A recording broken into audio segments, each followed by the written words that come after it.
Hello, my name is Kimberly Sharp, and today I'm going to be giving a speech on elderly people driving. Today there is an increasingly large amount of elderly drivers involved in deadly crashes.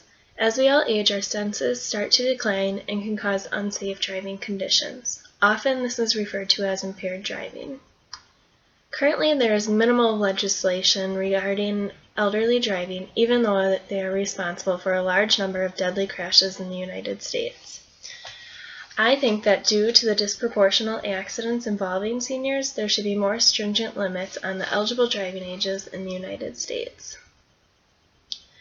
There should be tighter driving regulations on elderly and impaired driving in the United States. As people age, our senses start to decline, which in some cases may limit an individual's ability to drive safely.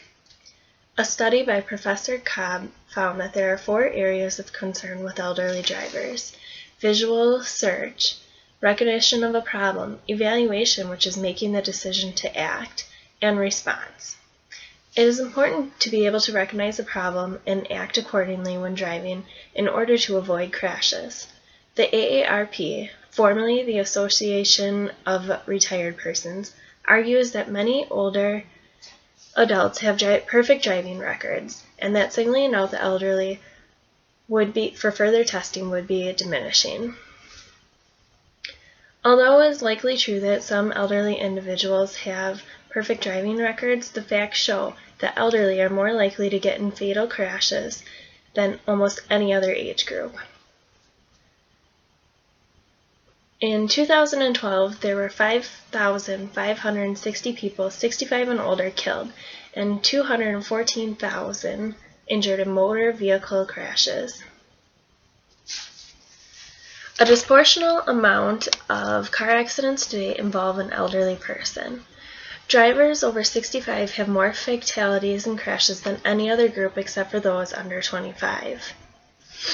As you can see on this visual aid, it shows that 32.13% of fatal car accidents are caused by 16 to 19-year-olds.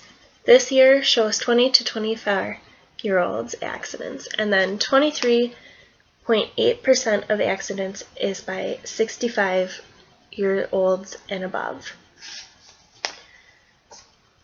So that's pretty staggering that 75-year-olds and plus make up 23.8% of accidents.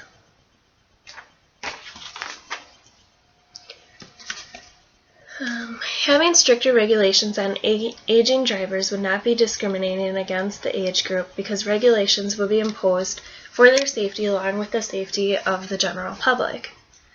In addition, the elderly are not singled out because individuals 16 to 25 are also being considered for having more stringent driving regulations.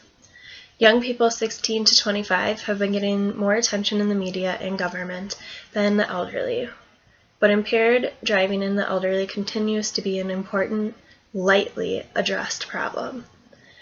Currently, there is little to no restrictions on elderly drivers. Someone has to renew their license every decade or so, but often that includes some paperwork, and it's not actually an evaluation of one's driving skills.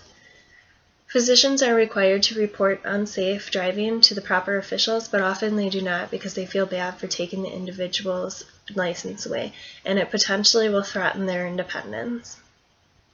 I think that measures should be in place to ensure that as an individual ages and their senses start to decline, they are still able to drive efficiently and safely.